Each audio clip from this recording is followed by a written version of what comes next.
ملفات بوليسية،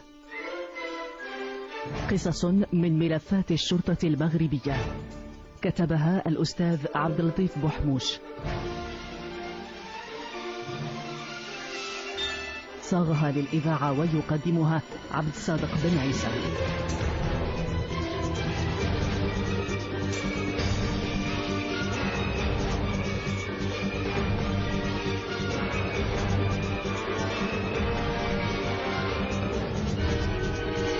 ملفات بوليسية، القصص التي نقدم لكم هي من صلب الواقع.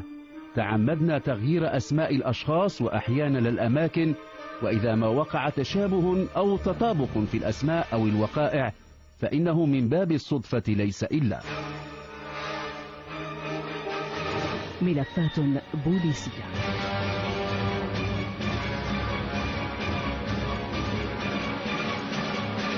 الرجل الثالث، الحلقة الثانية والأخيرة. مر شهر على اعتقال محمد بن لحسن للاشتباه في تسميمه شقيقه الأصغر رضا. كان بين الشقيقين نزاع، كانا يتنافسان للظفر بيد ابنة عمهما عائشة. كانت وحيدة والدها الذي توفي قبل 6 أشهر. العم عبد الله بن لحسن خلف وراءه ثروة هامة وابنته الوحيدة ووصية. أوصى بأن لا تتزوج ابنته سوى واحد من ابني عمها، محمد أو رضا، وكان الوحيدين اللذين قاسماها تركة والدها. تدخل أفراد من العائلة لإصلاح ذات البين بين الشقيقين، ولما تأتى ذلك أقام الأخوان حفلا عائليا بهيجا. كان رضا يعاني من مرض مزمن، وكان شقيقه محمد قد دأب على أن يراقب مدى التزامه بتناول الدواء. أثناء حفل الصلح شاهد الحضور الشقيق الأكبر محمد وهو يناول شقيقه الدواء. كانت الجرعة التي فتكت به. مات رضا دقائق بعد أن تجرع ما يفترض أن يكون دواء. في تلك الليلة أبلغ العميد محمد العطار بالحادثة. اضطر إلى أن يترك زوجته الشابة وحيدة في البيت، وانتقل إلى بيت عائلة بن لحسن. 4 أيام بعد الوقائع ثبت أن رضا بن لحسن مات بسبب تناوله مادة السيانور القاتلة. كان محمد يقر بأنه من ناول شقيقه الدواء، وهو ما أكده الشهود، ولذلك تم وضعه رهن الاعتقال الاحتياطي، ولكنه ما فتئ يصرخ وينادي بأنه بريء من دم شقيقه رضا. لجأ إلى الإضراب عن الطعام، وكان يقول لزواره إن العميد محمد العطار سيتحمل ذنب موته إن هو قضى رهن الاعتقال.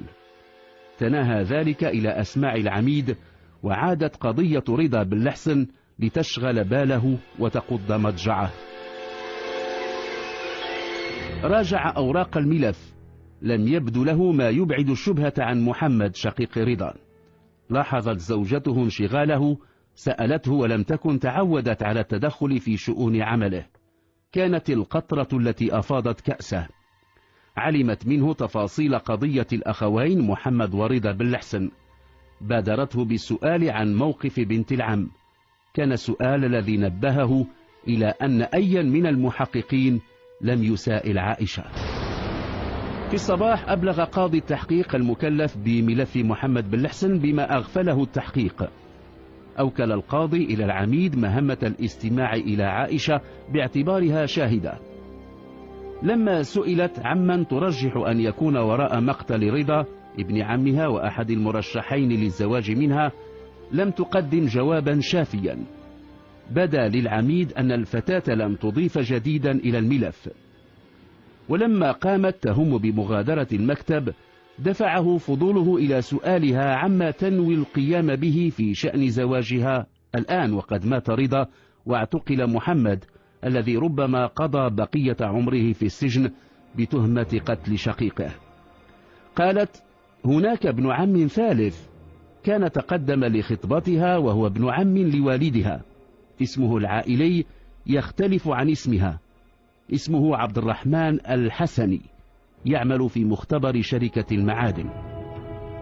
لما انصرفت عائشة إلى حال سبيلها، كان العميد العطار موقنا بأن ما فاهت به الفتاة قبل قليل يفتح بابا جديدا للتحقيق حول مقتل رضا بلحسن. فضل العميد أن يجمع كل المعلومات الضرورية حول عبد الرحمن الحسني قبل أن يستدعيه للاستماع إليها. عاد العميد إلى مقر إقامته، أبلغ زوجته بأنها كانت محقة فيما اقترحته، وأن الاستماع إلى عائشة مكن من فتح باب جديد للتحقيق. ألزم العميد زوجته بكتمان الأمر. مساء ذلك اليوم كان مدعوين لحضور حفل عيد ميلاد الطبيب البيطري. حضر الحفل عدد من الأطر في مجالات مختلفة، أغلبهم كانوا يقيمون علاقات صداقة. كان الطبيب البيطري من طينة الرجال الذين يحبون المباهاة، وكان يتحدث بصوت مرتفع ليسمع الجميع عن إنجازاته وبطولاته. من جملة ما حكاه في تلك الأمسية قصته مع رجل أحضر كلبه الذي تعرض للتسميم. قال إن الكلب لما أحضر كان قد مات لأنه تعرض للتسميم بمادة السيانور دسها له في قطعة لحم أحد الجيران. السيانور إنها المادة القاتلة التي كشف التشريح عن وجودها في معدة رضا بلحسن. في الغد تنقل عميد الشرطة إلى عيادة الطبيب البيطري. أراد أن يعرف من كان صاحب الكلب الذي تم تسميمه ومن قام بتسميم الكلب. كان جواب الطبيب البيطري كافيا، لم يكشف للعميد اسم صاحب الكلب فقط، بل أيضا اسم من قام بتسميمه. قال إنه عبد الرحمن الحسني. قصد العميد العطار رأسا إلى مقر شركة المعادن حيث يعمل عبد الرحمن الحسني. علم أن الرجل يعمل مسؤولا عن مخزن المواد التي تستعمل في غسل المعادن الخامة. عبد الرحمن الحسني كما علمنا من عائشة هو ابن عم من الدرجة الثانية، كان ابن عم لوالدها، ولكنه كان أيضا ممن تقدموا لخطبتها. استحضر العميد كل تلك المعلومات ليخلص إلى أن عبد الرحمن الحسني ممن لهم مصلحة في موت رضا بلحسن، ولذلك يتعين إخضاعه للتحقيق. أبلغ العميد قاضي التحقيق بما جد في قضية مقتل رضا بلحسن، وطلب الإذن بتفتيش منزل عبد الرحمن الحسني، فكان له ذلك. فضل العميد العطار أن ينحو منحى المباغتة. نشر حول البيت عددا من أعوان الأمن، ولما وصل عبد الرحمن الحسني إلى باب منزله باغته العميد الذي التحق به عدد من أعوانه. فتح الباب، دخل العميد ومساعدوه ومعهم عبد الرحمن. في المطبخ اكتشفت عدة علب تحتوي على مادة السيانور. أيضا تم اكتشاف علبة دواء من نفس نوع الدواء الذي كان يتناوله رضا بلحسن. تم اكتشاف كل ما من شأنه أن يجعل الشكوك تحوم حول عبد الرحمن الحسني. صار الظنين الثاني في قضية مقتل رضا بلحسن. سيق عبد الرحمن إلى مفوضية الشرطة لإخضاعه للاستنطاق المفصل. أقر وما كان أمامه هامش كبير للمراوغة بأنه من قتل كلب جاره، وأنه من غير محتوى علبة دواء رضا ودس فيها مادة السيانور. قال إنه كان يريد أن يصفو له وجه عائشة بعد أن لم ينل شيئا مما خلف والدها. كان عليه أن يبعد الشقيقين. عمد إلى دس السيانور في الدواء الذي ناوله محمد لأخيه رضا على مرأى من الحضور. ظن أنه أبعد الشقيقين رضا ومحمد إلى الأبد، الأول بالموت والثاني بالزج به في السجن لما بقي من حياته. ستثبت التقارير المخبرية لاحقا أن السيانور الذي اكتشف في معدة الراحل رضا بلحسن هو من عينة السيانور الذي اكتشف في بيت عبد الرحمن الحسني. أبلغ العميد محمد العطار قاضي التحقيق بالمستجدات. تقرر تقديم عبد الرحمن للمحاكمة.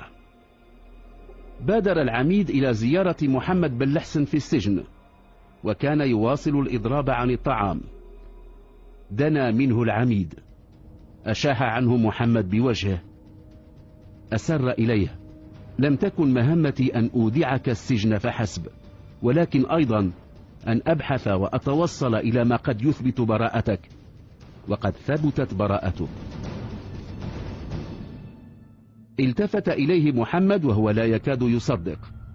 أضاف العميد: كان هناك رجل ثالث على خط السباق من أجل يد عائشة، عبد الرحمن الحسني كان الرجل الثالث، وكان من قتل رضا بلحسن.